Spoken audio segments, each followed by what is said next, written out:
नमस्कार दोस्तों।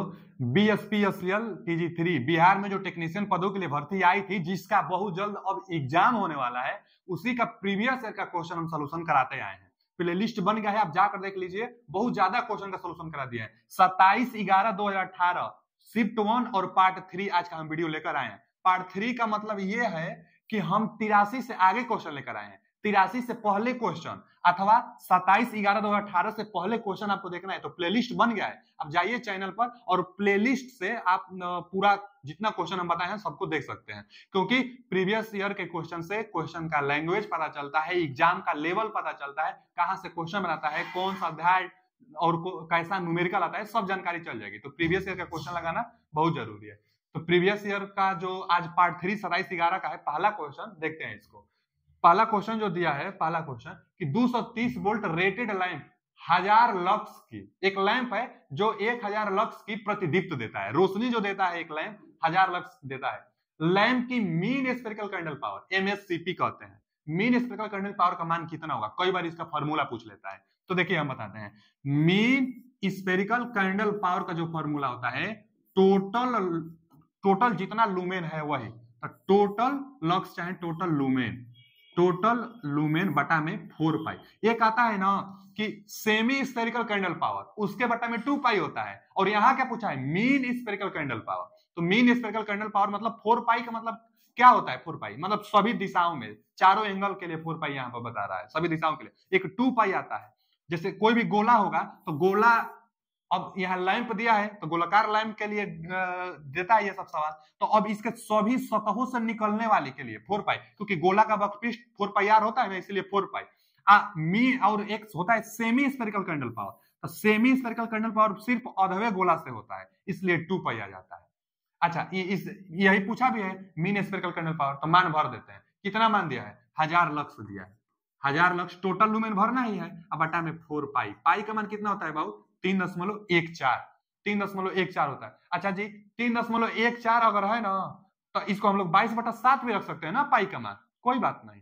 अब 22/7 रखकर इसका कैलकुलेशन करेंगे आप तो 79.62 आ रहा है, इतना लक्स आ रहा है। तो मीन स्फेरिकल कैंडल पावर 79.79, देखिए 80 के करीब है और 79 नहीं रहता। ये ऑप्शन इज राइट आंसर। एकदम छोटा सा क्वेश्चन है, आप बस ये फॉर्मूला जानते रहिएगा, सवाल आप बना लेंगे। मीन स्फेरिकल कैंडल पावर बराबर टोटल लूमेन बटा में 4 पाई। अगला क्वेश्चन क्या है, किसी इलेक्ट्रिक आयरन, देखिए इलेक्ट्रिक आयरन के बारे में पूछना चाहता है। किसी इलेक्ट्रिक आयरन में इस्तेमाल की जाने वाली तापन विधि निम्न में से कौन सी है। देखिए इलेक्ट्रिक आयरन जो होगी, एक रेजिस्टेंस हीटिंग होती है, क्योंकि जो इलेक्ट्रिक आयरन होता है उसमें नाइक्रोम वायर होता है, और नाइक्रोम वायर में हम लोग करंट देते हैं, हीट बनाता है, हीट से सोल गर्म होता है, सोल से हम लोग कपड़ा गर्म करते हैं। तो एक रेजिस्टेंस मेथड है। तो रेजिस्टेंस हीटिंग किसे कहते हैं। इलेक्ट्रिक आयरन में आर्क हीटिंग और डाइलेक्ट्रिक हीटिंग तो होगा नहीं।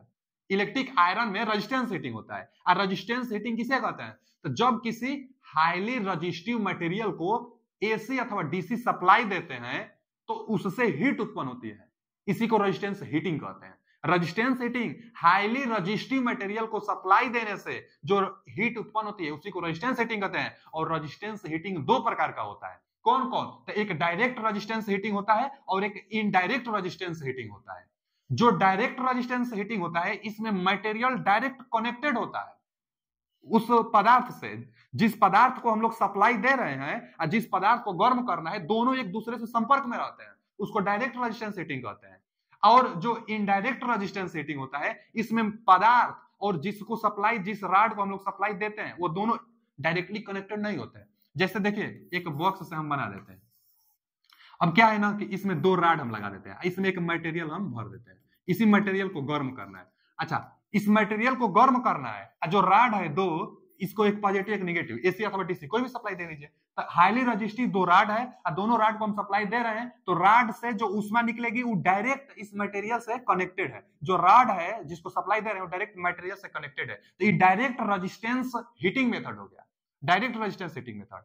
इनडायरेक्ट में क्या होता है कि जैसे इमर्सन रॉड होता है, इसमें क्या होता है ना कि जिस हाईली रेजिस्टिव मटेरियल को हम लोग सप्लाई देते हैं, यह पदार्थ से डायरेक्ट कनेक्टेड नहीं होता है, यह किसी चेंबर में बंद होता है। यहां से देखिए, यहां पर पदार्थ रखा गया, इस पदार्थ को गर्म करना है आपको। अब इसको सप्लाई देंगे, राड को सप्लाई देंगे, राड क्या करेगा, राड हीट मतलब उष्मा उत्पन्न करेगी। जो उष्मा उत्पन्न कर रही है अब उष्मा और पदार्थ, जो राड है जिसको सप्लाई दे रहे हैं वो पदार्थ से डायरेक्ट कनेक्टेड नहीं है, और यहाँ से यहाँ उष्मा जो बनेगी, इस उष्मा के तहत जो यह प्लेट है यह गर्म होकर इसको फिर उष्मा देगी, प्रदान करेगी।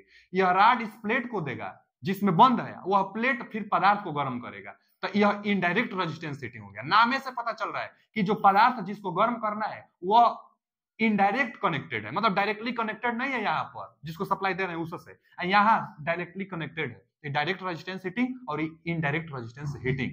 अब इलेक्ट्रिक आयरन जो होता है उसमें क्या होता है, इलेक्ट्रिक आयरन में आप सुने भी होंगे, इलेक्ट्रिक आयरन में नाइक्रोम वायर को सप्लाई दिया जाता है, वो हाईली रेजिस्टिव होता है, उसको सप्लाई देते हैं। तो नाइक्रोम से सोल, जो आयरन का जो प्रेस का नीचे का प्लेट होता है उसको सोल कहते हैं, तो सोल गर्म होता है। नाइक्रोम वायर से सोल गर्म होता है, सोल गर्म होने से कपड़ा हमारा प्रेस होता है, कपड़ा गर्म होता है, तो सोल से कपड़ा गर्म होता है। नाइक्रोम वायर को सप्लाई इनडायरेक्ट कनेक्टेड है, आप खुद समझ सकते हैं कि इनडायरेक्ट है, तो इनडायरेक्ट इलेक्ट्रिक आयरन इनडायरेक्ट रूप से कनेक्टेड है।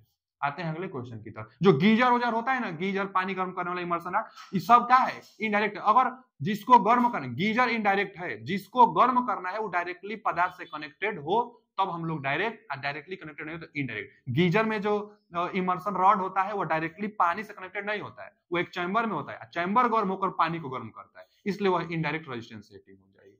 अगला क्वेश्चन क्या है कि IEEE के अनुसार कंट्रोल पैनल के लिए इस्तेमाल होने वाली मेन अर्थिंग लीड, देखिए अर्थिंग लीड के बारे में पूछ रहा है, न्यूनतम आकार दिए गए विकल्प में से किससे कम नहीं होना चाहिए।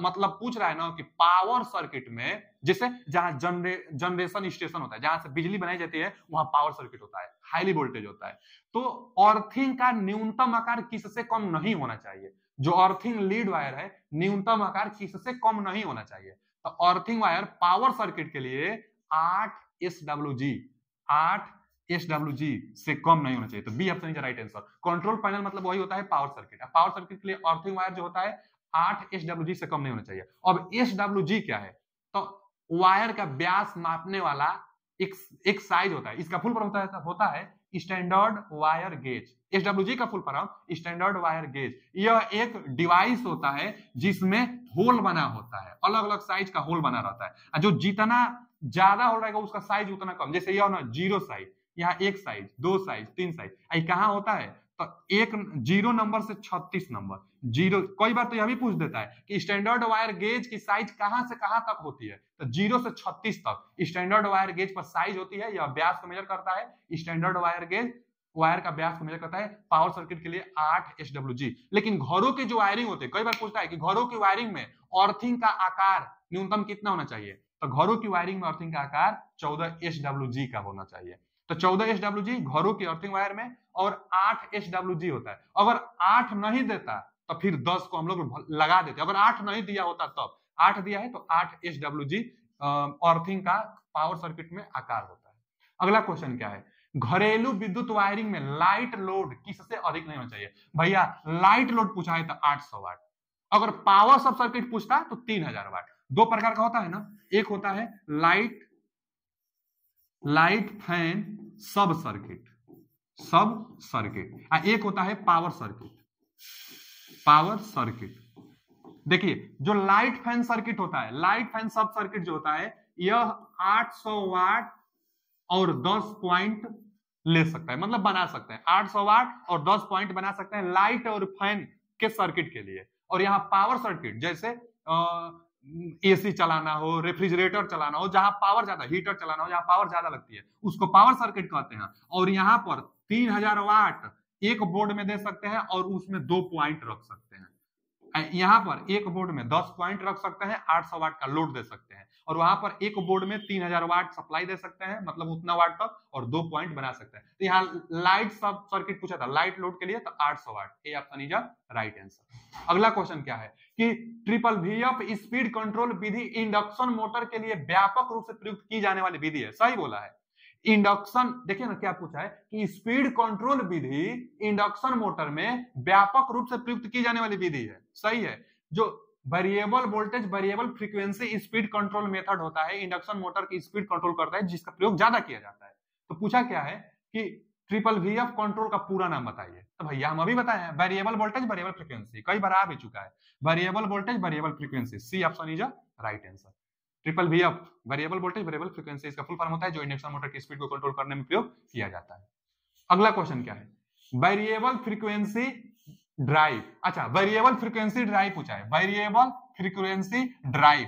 कोई बार इसका फुल फॉर्म पूछता है कि VFD किसको कहते हैं, VFD से लाभ क्या होता है, VFD का काम क्या होता है, VFD का पावर फैक्टर कितना होता है, इससे लाभ क्या है। तो पहले तो इसका फुल फॉर्म पूछेगा ना, VFD का full form variable frequency drive दिया भी है, variable frequency drive VFD। VFD एक ऐसा इंस्ट्रूमेंट है, मतलब थोड़ा सा कास्ट इसका ज्यादा ही होता है, तो VFD एक ऐसा इंस्ट्रूमेंट होता है जो सिंगल फेज को 3 फेज में भी कन्वर्ट कर सकता है, और वेरिएबल फ्रीक्वेंसी को वेरिएबल करके ड्राइव मतलब मोटर की गति को कंट्रोल करता है। ड्राइव मतलब जो मोटर की गति को कंट्रोल करे, और कैसे, मोटर ड्राइव मतलब मोटर की गति को कंट्रोल करे, लेकिन कैसे, तो वेरिएबल फ्रीक्वेंसी को चेंज करते हुए मोटर की गति को कंट्रोल करे, फ्रीक्वेंसी को चेंज करके मोटर की जो गति होती है उसको कंट्रोल करे, तो VFD कहलाता है, वेरिएबल फ्रीक्वेंसी ड्राइव कहलाता है। यह जो होता है थोड़ा कास्ट इसका ज्यादा होता है, इसके प्रयोग से हम लोग 0 RPM से लगाई और जितना RPM तक वह मशीन डिजाइन की गई है उतना RPM तक इससे हम लोग चला सकते हैं। मतलब स्पीड अपनी इच्छा अनुसार VFD से हम लोग चला सकते हैं, स्पीड कंट्रोल अपनी इच्छा अनुसार कर सकते हैं, 0 RPM से जितना RPM तक वो रेटिंग रहेगी। फिर जो इसका प्रयोग करते हैं ना वेरिएबल फ्रीक्वेंसी ड्राइव का, VFD का, तो पावर फैक्टर सुधारता है, पावर फैक्टर सुधारता है, लॉसेस कम करता है। क्यों? क्योंकि पावर फैक्टर जब सुधर जाएगा, पावर फैक्टर जब यूनिटी के आसपास हो जाएगी तो लॉसेस तो जाहिर सी बात है कि कम हो जाएगी। यह स्टार्टिंग करंट को कम से कम रखता है। मतलब हम लोग को पता है ना कि कोई भी डिवाइस होती है, जो मोटर होता है स्टार्टिंग में करंट 5 से 6 गुना डिमांड करता है, इसलिए ना स्टार्टर का प्रयोग करते हैं। स्टार्टर से ये अच्छा होता है। स्टार्टर का प्रयोग क्यों किया जाता है कि स्टार्टिंग करंट को कंट्रोल करे, तो यह भी स्टार्टिंग करंट को कंट्रोल करता है। अब ऑप्शन देख लेते हैं, VFD के लिए कौन सा कथन है, यह सस्ता होता है तो गलत, यह सस्ता नहीं होता है, थोड़ा सा कॉस्टली होता है, तो यह सस्ता होता है गलत। यह उच्च पावर फैक्टर प्राप्त करता है, तो ये सही है, VFD उच्च पावर फैक्टर प्राप्त करता है जी।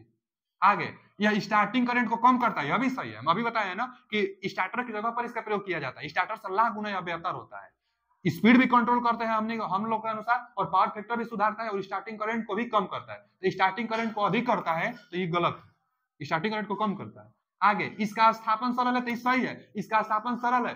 क्या होता है, यह एक छोटा सा डिवाइस है बाबू, इसमें एक डिस्प्ले होती है फ्रीक्वेंसी रीडिंग करने के लिए, इसमें नॉब होती है, और इसमें ना डायरेक्शन भी चेंज करने के लिए रिवर्सिबल पॉइंट बना होता है। अब बस इसमें सप्लाई देने के लिए 3-4 टर्मिनल होते हैं, एकदम सिंपल है, कहीं भी इसको फिट कर सकते हैं। जो ड्रिन रेल होता है उस पर आसानी से यह फिट हो जाता है, तो क्या होता है, यह आसानी से फिट हो जाता है, तो इसका स्थापन सरल है, सही बात है। अब देख लेते हैं दिए गए विकल्प में से कौन सा सही है। तो इसका स्थापन सही है, यानी ये सही है, स्टार्टिंग करंट को कम करता है, उच्च टार्क प्राप्त करता है, और यह शाश्वत गलत है, यानी दूसरा, तीसरा और पांचवा, दूसरा, तीसरा, चौथा नहीं, ये तो नहीं होगा, ये पहला तो होगा नहीं, पहला तो होगा नहीं, दूसरा, तीसरा और पांचवा, यानी D option is right answer, D option is right answer.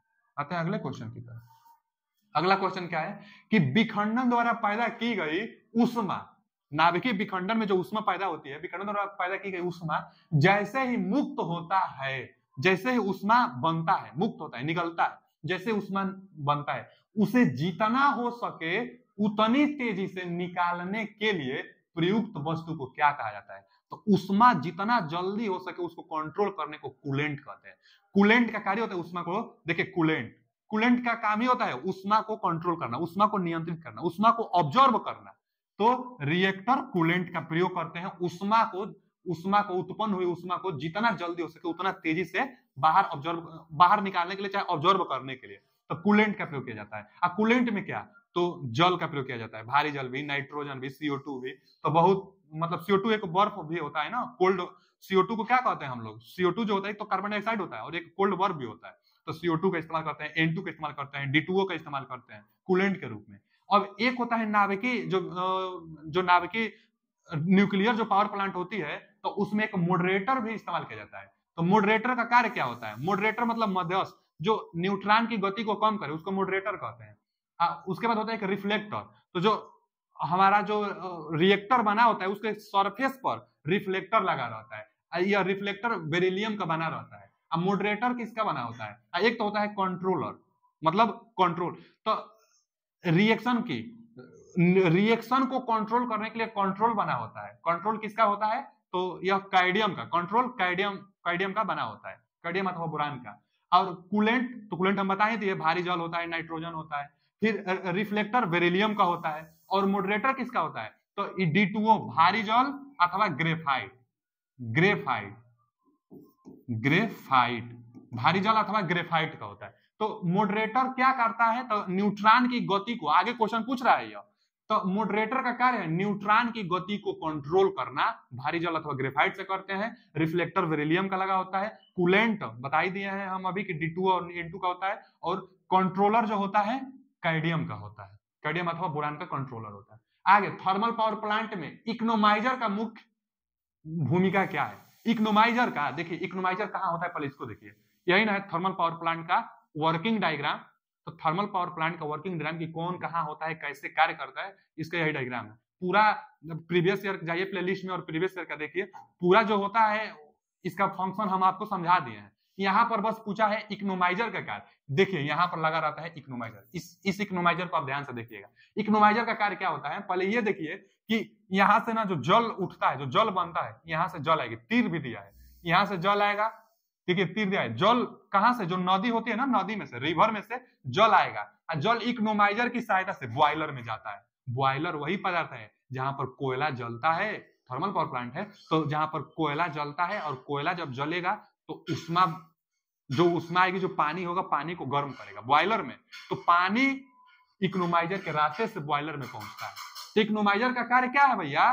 पानी को बॉयलर में पहुंचाना इकोनोमाइजर का कार्य होता है। लेकिन एक कार्य और होता है कि जो इकोनोमाइजर से पानी जाएगी तो ईंधन की बचत कर देता है। 10% तक ईंधन की इकोनोमाइजर बचत करता है। कैसे बचत करता है? क्योंकि बॉयलर से जो उष्मा निकलती है, जो चिमनी से बाहर जिसको जानी होती है, वह इकोनोमाइजर के संपर्क से जाती है उष्मा। जो बॉयलर से जो हीट बनती है ना, और जो धुआं बनता है बाहर जाने के लिए, तो वो गर्म रहेगा। तो बॉयलर से निकलने वाले उष्मा सुपर हीटर के रास्ते से इकोनोमाइजर के संपर्क में आते हुए एयर प्री हीटर के रास्ते से चिमनी से बाहर निकलता है। तो जो फ्लू गैस है, जो बाहर, फ्लू गैस लिखा भी है, जो फ्लू गैस है जो बाहर जा रही है, तो इकोनोमाइजर के संपर्क में जाने से इकोनोमाइजर को थोड़ा गर्म कर देगी। और यहाँ से जो पानी बॉयलर में जाएगी, पहले से थोड़ा गर्म रहेगा, तो इसमें गर्म होने में थोड़ा टाइम कम लगेगा, ईंधन की बचत होगी। तो फ्लू गैस की सहायता से इकोनोमाइजर गर्म होकर पानी को बॉयलर में पहुंचाने का कार्य करता है। आते हैं हम लोग क्वेश्चन पर। क्वेश्चन क्या पूछा है कि थर्मल पावर प्लांट में इकोनोमाइजर का मुख्य कार्य क्या है? तो अति तापन करने में सहायता नहीं, सुपर हीट करने में ये सहायता थोड़े देता है। आगे दिया है पानी को ठंडा करने में सहायता, तो नहीं, इकोनोमाइजर पानी को ठंडा नहीं करता है, पानी की सप्लाई करता है, वो भी फ्लू गैस की सहायता से थोड़ा गर्म होकर सप्लाई करता है, जिससे ईंधन को बचाता है। अगला सी ऑप्शन क्या बोला है कि फ्लू गैसों से उष्मा निकालना और बॉयलर फीड पानी को पहले से गर्म करना। तो यही सही है ना। इकोनोमाइजर क्या करता है? फ्लू गैस की सहायता से पानी को थोड़ा पहले ही गर्म कर देता है और फीड करता है बॉयलर को। तो फ्लू गैसों से उष्मा को निकालकर बॉयलर में फीड करता है, पानी को पहले से भी गर्म कर देता है। आगे कोयले के दहन में सहायता, तो गलत है। C option is right answer. Economiser को देख लीजिए कि फ्लू गैस से थोड़ा गर्म हो जाती है पानी और उसके बाद बॉयलर में पहुंच जाती है। अगला क्वेश्चन क्या है? किसी पावर प्लांट की अधिकतम मांग 80 मेगावाट है। कोई पावर प्लांट है, किसी पावर प्लांट में अधिकतम मांग मतलब मैक्सिमम डिमांड 80 मेगावाट है, उपयोगिता फैक्टर 10 है, यूटिलाइजेशन फैक्टर 10 है। तो प्लांट की आरक्षित क्षमता बताइए। प्लांट की आरक्षित क्षमता मतलब रिजर्वायर कैपेसिटी पूछा है आपसे। देखिए ना, रिजर्वायर कैपेसिटी निकालने के लिए रिजर्वायर कैपेसिटी पूछा है। रिजर्वायर जो कैपेसिटी होगा, रिजर्वायर कैपेसिटी मतलब ना जितना हमारे पास और बचा हुआ है उसी को रिजर्वायर कैपेसिटी कहते हैं। रिजर्वायर कैपेसिटी का मतलब जितना मैक्सिमम डिमांड हमारे पास जो प्लांट की क्षमता होगी उसमें से मैक्सिमम डिमांड घटा देंगे तो है ना रिजर्वायर कैपेसिटी बचेगी। तो हम प्लांट की जो क्षमता होगी, प्लांट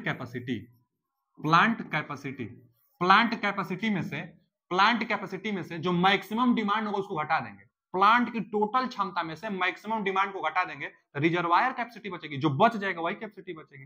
तो प्लांट कैपेसिटी में से मैक्सिमम डिमांड क्या करेंगे कि हम लोग घटा देंगे, तो रिजर्वायर कैपेसिटी। तो मैक्सिमम डिमांड दिया है इसमें, मैक्सिमम डिमांड कितना दिया है? 80 मेगावाट। हम लोग को चाहिए का प्लांट कैपेसिटी चाहिए, तो प्लांट कैपेसिटी निकालने के लिए यूटिलाइजेशन फैक्टर से निकल जाएगा। यूटिलाइजेशन फैक्टर जो होता है, यूटिलाइजेशन फैक्टर बराबर होता है मैक्सिमम डिमांड बटा में, यूटिलाइजेशन फैक्टर बराबर मैक्सिमम डिमांड बटा में प्लांट कैपेसिटी। यही प्लांट कैपेसिटी निकालना है। तो प्लांट कैपेसिटी बराबर मैक्सिमम डिमांड कितना दिया है, 80 मेगावाट दिया है। आप प्लांट कैपेसिटी निकालना है तो यूटिलाइजेशन फैक्टर यहां रख देंगे। यूटिलाइजेशन फैक्टर कितना दिया है, 0.8 दिया है। यहां से देखिए, अब इस दशमलव हटाने के लिए एक जीरो ऊपर, इस दशमलव हटाने के लिए एक जीरो ऊपर, और 8 से घटा देंगे तो 100 मेगावाट आ जाएगा। 100 मेगावाट आ गया प्लांट कैपेसिटी। अब मान भर दीजिए तो रिजर्वायर कैपेसिटी आ जाएगा। तो 100 मेगावाट में से मैक्सिमम 80 दिया है ना, मैक्सिमम डिमांड 80 दिया है, तो 100 में से 80 घट जाएगा तो 20 मेगावाट, 20 मेगावाट इसका जवाब हो जाएगा। 20 मेगावाट कौन सा, ए ऑप्शन में दिया है। देखिए मतलब रिजर्वायर कैपेसिटी जो होगी प्लांट कैपेसिटी में से मैक्सिमम डिमांड को हटाना है। प्लांट कैपेसिटी निकालने के लिए यूटिलाइजेशन फैक्टर बराबर मैक्सिमम डिमांड बटा में प्लांट कैपेसिटी। तो प्लांट कैपेसिटी यहां से निकल जाएगा आराम से, मैक्सिमम डिमांड बटा में यूटिलाइजेशन फैक्टर से रखकर हम लोग निकाल लेंगे। देखिए दो फार्मूला और है, दो फार्मूला और है, उसको भी देख लीजिए। एक पूछता है ना लोड फैक्टर। लोड फैक्टर बराबर क्या होगा, तो अच्छा आप खुद सोचिए कि जो लोड फैक्टर होगी एवरेज लोड बटा में मैक्सिमम डिमांड। एवरेज लोड ऊपर होना चाहिए, लोड फैक्टर में एवरेज लोड ऊपर होना चाहिए। तो लोड फैक्टर में एवरेज लोड बटा में मैक्सिमम डिमांड, बटा में मैक्सिमम डिमांड। अभी एक हम लिखे थे यूटिलाइजेशन फैक्टर, मतलब जो इंपोर्टेंट फार्मूला है वही हम लिखवा रहे हैं आपको। तो एक होता है यूटिलाइजेशन फैक्टर जो अभी लगाए हैं, यूटिलाइजेशन फैक्टर। यूटिलाइजेशन फैक्टर क्या था फार्मूला, कि मैक्सिमम डिमांड बटा में प्लांट की capacity, plant capacity, plant capacity. Max utilisation factor बराबर मैक्सिमम डिमांड बटा में प्लांट कैपेसिटी। एक और लिख लीजिए डिमांड फैक्टर। देखिए यह लोड फैक्टर है, और एक लिख लीजिए डिमांड फैक्टर। डिमांड फैक्टर, तो अब देखिए लोड फैक्टर से एवरेज लोड समझ में आ रहा है और डिमांड फैक्टर से मैक्सिमम डिमांड समझ में आ रहा है। तो लिख लीजिए maximum demand, maximum demand. Demand factor में मैक्सिमम डिमांड अब बटा में कनेक्टेड लोड, मतलब जितना टोटल कनेक्टेड लोड है उसी को हम लोग कहते हैं। तो बटा में connected load, connected load demand factor बराबर। एक क्या था रिजर्वायर कैपेसिटी, रिजर्वायर जो कैपेसिटी था, रिजर्वायर कैपेसिटी। रिजर्वायर कैपेसिटी में प्लांट की कैपेसिटी में से, प्लांट कैपेसिटी में से, प्लांट की कैपेसिटी में से मैक्सिमम डिमांड को हम लोग घटा दें। यही फॉर्मूला से लगभग सवाल सब बन जाएगा आपका। आते हैं अगला क्वेश्चन की तरफ। जो अगला क्वेश्चन है कि 50 हर्ट्ज पर कार्यरत 4 पोल वाले एक हाइड्रो पावर प्लांट के रोटर की गति कितनी होगी। भैया 50 हर्ट्ज भी दिया है और 4 पोल दिया है, तो एक फॉर्मूला भी होता है, इससे फॉर्मूला से भी निकाल सकते हैं। 120 यह बटा में पी से सिंक्रोनस स्पीड निकालना है, रोटर की स्पीड निकालना है आपको, रोटर की गति निकालना है। तो 120 यह बटा में पी से सिंक्रोनस स्पीड से चलेगी लगभग में। तो 4 पोल देखिए, 3 पोल के लिए, 2 पोल के लिए 3000 आरपीएम आता है, 4 पोल के लिए 1500 आरपीएम। निकाल भी लीजिए आप। 120 50 हर्ट्ज दिया है, 120 गुणे 50 हर्ट्ज बटा में 4 पोल दिया है। यहाँ दिया है ना 4 पोल वाले एक हाइड्रो पावर प्लांट के लिए। तो देखिए 4 तिहाई 12 30 और 5 तिहाई 15, कितना आ रहा है 1500 आरपीएम आ रहा है। तो 1500 RPM D option is right answer, D option. मतलब आप याद भी कर लेंगे। चलिए अगला क्वेश्चन की तरफ चलते हैं। अगला क्वेश्चन क्या है, 4 पोल के लिए 1500 और 2 पोल के लिए 3000, 6 पोल के लिए मतलब 1000 आरपीएम, फिर 8 पोल के लिए 750 आरपीएम। उसी तरह आप निकाल भी सकते हैं। आगे क्या है, किसी पावर प्लांट के लिए लोड फैक्टर को किसके अनुपात में, अभी तो हम बताए लोड फैक्टर, फिर वही पूछा है कि लोड फैक्टर को किससे परिभाषित करेंगे। तो हम कैसे याद करवाए थे कि जो लोड फैक्टर होगा एवरेज लोड, लोड फैक्टर मतलब एवरेज लोड होना चाहिए, अब बटा में फिर मैक्सिमम। तो एवरेज लोड बटा में मैक्सिमम डिमांड, यही ऑप्शन मिल गया। लोड फैक्टर बराबर क्या होगा, लोड फैक्टर बराबर एवरेज लोड बटा में मैक्सिमम डिमांड। अभी हम लिखवाए भी थे। अगला क्वेश्चन क्या है, न्यूक्लियर पावर प्लांट में मॉडरेटर का प्रयोग क्यों किया जाता है, हम इसको भी बताएं अभी।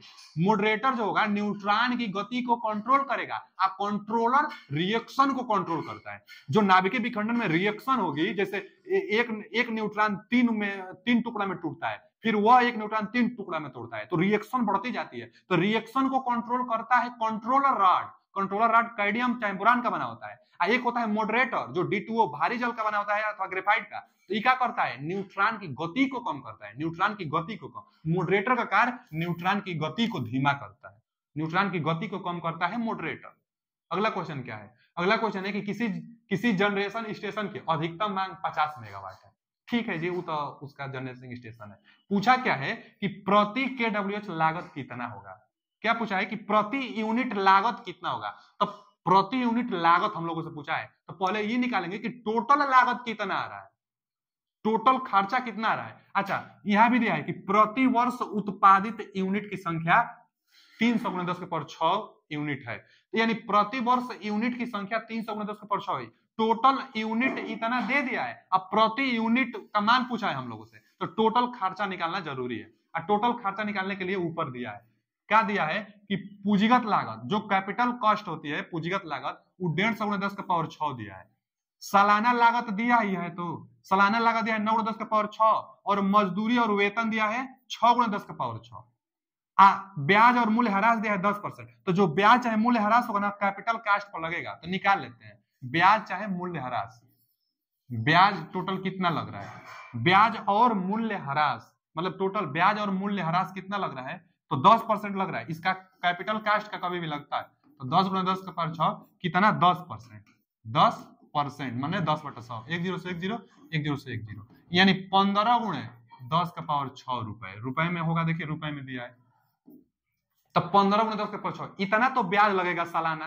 क्यों, क्योंकि यहां दिया है कि ब्याज और मूल्य ह्रास 10% है, तो इतना सालाना ब्याज लग जाएगा। और खर्चा कितना लगेगा, तो सालाना लागत 9 × 10⁶ रुपए ईंधन में लग रहा है, और ये तो सालाना लगेगा, इसमें कमी नहीं होने वाली है, ईंधन तो सालाना लगेगा ही, तो 9 × 10⁶ सालाना ईंधन लगेगा, और मजदूरी और वेतन भी सालाना लगेगा 6 × 10⁶। दोनों को जोड़ देते हैं, तो 9 6 15, पावर जब बराबर है तो इसको हम लोग जोड़ लेते हैं, तो 9 6 15। तो टोटल खर्चा यहाँ ईंधन और मजदूरी का, ईंधन प्लस मजदूरी, ईंधन प्लस मजदूरी 15 × 10⁶ रुपए। 15 × 10⁶ रुपए। कैसे 15 है भैया, पावर बराबर है तो 9 + 6, 15 × 10⁶। तो ईंधन प्लस मजदूरी 15 × 10⁶, ब्याज टोटल 15। तो टोटल खर्चा एक साल का कितना, अब तो कुछ है नहीं, इसको हम देख लिए, इसको देख लिए, इसको देख लिए, ये तो पूंजीगत लागत है ना, ये तो एक बार में जितना लग गया लग गया। इसका हाँ, इसका ब्याज हमेशा लग रहा है, ब्याज और मूल्य ह्रास हमेशा लग रहा है। तो हमेशा जो लग रहा है एक साल में, ये लग रहा है और ये लग रहा है, तो टोटल एक साल का खर्चा कितना हो जाएगा, टोटल रुपए बराबर, टोटल रुपए बराबर, देखिए यहां भी 10⁶ है और यहां भी 10⁶ है, तो बस इसको जोड़ लेंगे, तो 15 15 30 × 10⁶, इतना रुपए टोटल लग रहा है एक साल का। ये तो यूनिट है कि एक साल में इतना यूनिट आ रहा है, तो प्रति यूनिट आपको बताना है। तो एक साल का खर्चा इतना रुपए है, अब प्रति यूनिट पूछा है, तो जितना यूनिट है उससे भाग दे देंगे एक साल में, तो एक साल में 300 × 10⁶ यूनिट है। तो खर्चा, प्रति यूनिट खर्चा पूछा है आपसे, तो देखिए प्रति यूनिट व्यय बराबर, चाहे खर्चा बराबर प्रति यूनिट व्यय बराबर, प्रति यूनिट व्यय बराबर, ये टोटल खर्चा में 30 × 10⁶ में टोटल यूनिट से भाग दे देंगे, 300 × 10⁶ से भाग दे देंगे, 10⁶ से 10⁶ कटेगा, ये सब रुपए में आ रहा है। यहाँ ना देखिए 1 0 से 1 0 और 3 से ये 3 कट जाएगा, यानी 1/10 रुपए, 1/10 रुपए। अगर पैसा में हम बदलना चाहें तो 1 रुपए में 100 पैसा, तो 100 से गुणा करेंगे तो यानी 10 पैसा आ रहा है, 10 पैसा, 10 पैसा, तो 10 पैसा पैसा में दिया है, हाँ पैसा में दिया है, तो 10 पैसा, D option is right answer. देखिए सवाल हम फिर से समझा दे रहे हैं कैसे लगेगा, 10 पैसा आ रहा है, कैसे लगा है सवाल, तो पूछा क्या है कि प्रति यूनिट लागत कितना होगा, प्रति यूनिट लागत कितना होगा। देखिए प्रति यूनिट लागत आपसे पूछा है, तो टोटल यूनिट दिया है ना जी, तो टोटल खर्चा बताइए, उसमें भाग दे दीजिए। अब टोटल खर्चा बताने के लिए इतना ही ना डाटा दिया है आपके पास, तो ये तो पूंजीगत लागत है, इसको लेना नहीं है, अब यही 3 ठो लेना है, तो ये दोनों को तो जोड़ दीजिए, क्योंकि पावर बराबर है तो जोड़ देंगे, तो टोटल 15 × 10⁶। हर साल ही मूल्य ह्रास और ब्याज लगेगा, तो उसका 10% निकाल देंगे, तो 15 ही आ रहा है, तो 15 15 30, तो टोटल खर्चा 30, और टोटल यूनिट भी दिया है 300, तो भाग दे दिए तो 1/10 रुपए आया, 100 से गुणा कर दिए तो पैसा बदल गया। इसका D option is right answer. देख लीजिए, एक बार देख लेंगे ना, तो ऐसा सवाल आएगा तो आप आगे बना लेंगे ना आप, एक बार देख लीजिए, ऐसा सवाल आगे आए तो आप बना दीजिएगा। अगला क्वेश्चन क्या है, प्राथमिक संचरण में जो प्राइमरी ट्रांसमिशन लाइन होती है आपूर्ति, विद्युत आपूर्ति लोड सेंटर तक किसके द्वारा ट्रांसमिट की जाती है? 2 फेज 2 वायर तो नहीं, 3 फेज 3 वायर, डी ऑप्शन। जो प्राइमरी ट्रांसमिशन लाइन होती है उसमें 3 फेज 3 वायर होता है, तो C option is right answer. अगला क्वेश्चन क्या है? यदि ट्रांसमिशन लाइन में 6 कंडक्टर प्रयुक्त किए गए हो तो क्या कहा जाता है? डबल लाइन सर्किट डायग्राम कहा जाता है, डबल लाइन सर्किट कहा जाता है। आप देखे होंगे, बहुत जगह देखे होंगे कि 6 वायर जाता है, मतलब 3 एक साइड से 3 एक साइड से 6 वायर जाता है, तो इसका मतलब 6 फेज नहीं हुआ, 3 फेज हुआ। आज 6 कंडक्टर जाता है तो इसको क्या कहा जाता है? तो double circuit line diagram, D option is right answer. क्यों किया जाता है? तो मान लीजिए ना कि कंस्ट्रक्शन जो टावर होती है, टावर को ही थोड़ा अच्छा क्वालिटी का बनाकर और जब हाई वोल्टेज का ट्रांसमिट किया जाता है तो कास्ट को बचाने के लिए एक ही टावर पर हम लोग RYB और एक RYB डैश लेकर चले जाते हैं। जैसे मान लीजिए यहाँ क्या है, यह टावर, यह जो लगा है क्रॉस आर्म लगा है, ठीक है। तो देखिए जो यह टावर जो है ना, यह टावर है, क्या है बाबू? तो टावर है, यह क्या है? टावर है। अब इधरिया से भी RYB जाएगा, इधर से भी RYB जाएगा, तो अब ये नहीं कि 6 को फेज हो गया, फेज तो 3 होता है। यहाँ अगर RYB है तो इधरिया क्या होता है? R डैश, Y डैश और B डैश, यही फेज सेम है। बशर्ते कास्ट को बचाने के लिए डबल लाइन डायग्राम ले जाया जाता है और इसको कहा जाता है डबल सर्किट डायग्राम। इससे करने से एक और भी होता है, कई जगहों पर RYB यहाँ है और इसको बदल दिया जाता है, R अगर ऊपर है तो इसमें R कहीं नीचे रख लिया जाता है, R dash, B dash, Y dash. अब फेज सीक्वेंस तो हम लोग ज्ञात कर लेंगे ना, फेज सीक्वेंस ज्ञात करने के लिए सीक्वेंस मीटर होता है, तो सीक्वेंस से हम लोग फेज सीक्वेंस आसानी से ज्ञात कर लेंगे। इसके प्रयोग करने से जो इंडक्टेंस लॉसेस होती है ना, वह कम हो जाती है, थोड़ा इंडक्टेंस लॉसेस कम होता है और हमारा कास्ट बचता है। लेकिन इसको कहते क्या है? तो डबल सर्किट लाइन डायग्राम कहते हैं, यही पूछा था। आप फेज 3 होता है।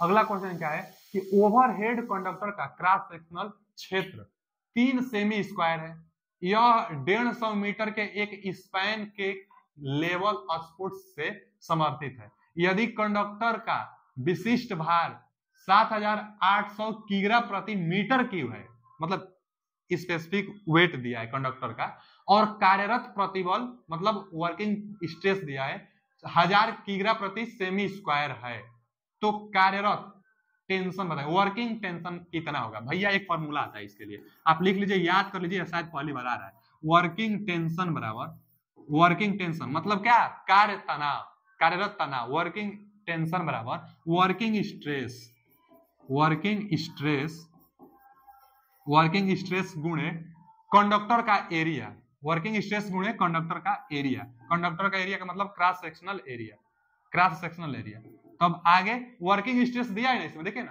कार्यरत प्रतिबल, वर्किंग स्ट्रेस दिया है 1000। अच्छा, सेमी स्क्वायर में है तो एरिया भी सेमी स्क्वायर में रखना होगा, एरिया भी इसमें दिया था, देखिए सेमी स्क्वायर में दिया है, क्रॉस सेक्शनल क्षेत्र 3 सेमी स्क्वायर, यानी एरिया भी 3 सेमी स्क्वायर। तो ठीक है, ये भी सेमी स्क्वायर में है, ये भी सेमी स्क्वायर में है, और वर्किंग स्ट्रेस 1000 किग्रा प्रति सेमी स्क्वायर और वह सेमी स्क्वायर में दिया ही है, तो ठीक है, बस रख लेंगे। तो 3000 टेंशन कितना आ गया कि वर्किंग टेंशन 3000, 3 से गुणा करेंगे 3000, इसका मात्रा किग्रा में, टेंशन एक मास से होता है, किग्रा में हो गया, दिखाई दे रहा होगा आपको। तो क्या हो जाएगा इसका जवाब? 3000। 3000 ऑप्शन कहां दिया है? ए ऑप्शन हो गया जवाब जी। पूछा क्या था ये देखिए ना, वर्किंग टेंशन पूछा था, तो वर्किंग टेंशन छोटा सा फॉर्मूला है, बस जानते रहेंगे तो आप बना लेंगे। वर्किंग टेंशन बराबर वर्किंग स्ट्रेस गुणे एरिया, मान भर दीजिए, सवाल बन जाएगा। अगला क्वेश्चन क्या है? विद्युत उपकरण में इंसुलेशन की मुख्य भूमिका किससे सुरक्षा करना है? भैया इंसुलेटर का मुख्य भूमिका क्या होता है? इंसुलेटर जो लगा रहता है ट्रांसमिशन लाइन में, जो इंसुलेटर लगा रहता है तो कंडक्टर को सुरक्षा प्रदान करता है कि कंडक्टर हमारा पोल में संपर्क न कर जाए।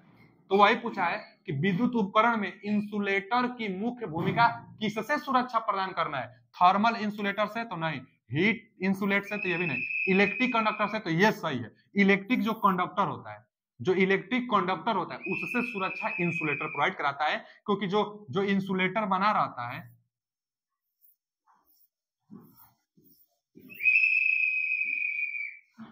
यहां से और ये होता है और यहां से क्या जाता है? ये जाता है। तो जो ये कंडक्टर होता है और मान लीजिए यह पोल है हमारा, तो जो पोल होगा तो पोल पर धारा ना बह जाए, तो कंडक्टर से सुरक्षा प्रोवाइड कराता है इंसुलेटर, कंडक्टर को सुरक्षा प्रोवाइड करता है कि कंडक्टर इसमें संपर्क न करके शॉर्ट चाहे शॉक न लगा सके। तो यही पूछा है ना कि इंसुलेटर की भूमिका क्या होती है भैया, इलेक्ट्रिक कंडक्टर से बचाना। किससे सुरक्षा, इलेक्ट्रिक कंडक्टर से सुरक्षा। आगे दिया है कि एक 8 पोल लैप वाउंड, देखिए लैप वाउंड दिया है, डीसी मशीन में 720 आर्मेचर कंडक्टर है, ठीक है 720 आर्मेचर कंडक्टर है, पोल पिच का 70%, जो पोल होगा पोल पिच का 70% समाविष्ट करता है, यानी जो पोल पिच निकालेंगे वह 70% काम करेगा। तो पोल जो होगा वह पोल पिच का 70% समाविष्ट करता है। प्रत्येक पोल फेस में कंपनसेटिंग बाइंडिंग के लिए कंडक्टर की संख्या लगभग कितनी होगी, ठीक है। कंपनसेटिंग बाइंडिंग की संख्या पूछा है हम लोगों से, अभी हम इसको लगा देते हैं। देखिए आप पहले तो पोल पिच निकाल लीजिए, आप पोल पिच का 70% निकाल लीजिए, क्योंकि पोल पिच का 70% समाविष्ट करता है। तो देखिए पोल पिच बराबर, यहां देखिए पोल पिच बराबर जो होगा, पोल पिच बराबर होगा टोटल कंडक्टरों की संख्या। टोटल कंडक्टर कितना दिया, 720 आर्मेचर कंडक्टर है, तो टोटल कंडक्टर की संख्या 720 है। अब बटा में पोलों की संख्या, पोल पिच टोटल कंडक्टर बटा में पोल बराबर पोल पिच होता है। तो 8 9 72 यानी 90 कंडक्टर आ रहा है, 90 कंडक्टर टोटल आ रहा है पोल पिच में। लेकिन बोला है कि 70% समाविष्ट करता है, जो पोल होगा पोल पिच का 70% समाविष्ट करेगा, मतलब काम करेगा। तो पोल पिच का 70% निकाल लेंगे तो एक्टिव कंडक्टर आ जाएगा। पोल पिच में 90 कंडक्टर है, तो एक्टिव कंडक्टर्स की संख्या, एक्टिव कंडक्टर की संख्या 70%, यानी 90 का 70%। तो 90 का 70% निकालेंगे तो कितना, 7 9 63 कंडक्टर आ गया। एक्टिव कंडक्टर 63 है। अब पूछा क्या है, कॉम्पनसेटिंग बाइंडिंग। कॉम्पनसेटिंग बाइंडिंग हम लोगों से पूछा है, तो ठीक है। कॉम्पनसेटिंग बाइंडिंग में कंडक्टर की संख्या, कंपनसेटिंग बाइंडिंग के कंडक्टर्स की संख्या बताना है। तो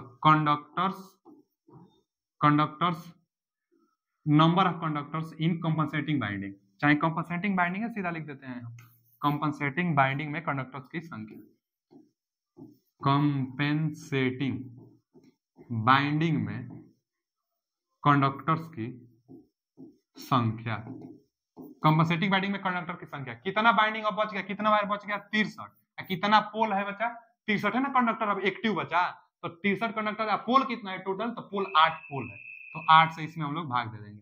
तो टोटल कितना रहा 8 से भाग देने पर, तो 8 से भाग देंगे ना, तो देखिए 8 8 64, एक कम है तो 7 बार जाएगा, तो 8 7 56, यानी 8 7 56 बचा और 7 बचा शेष पर, तो दशमलव लगाएंगे, 7 बचा है शेष पर, दशमलव लगाकर 0, यानी 70 बचा, तो फिर दशमलव अब लगाए हैं हम लोग, तो फिर 70 बचा, फिर 8 8 64 होगा, तो 8 बच 7.8 के आसपास कोई ऑप्शन होगा।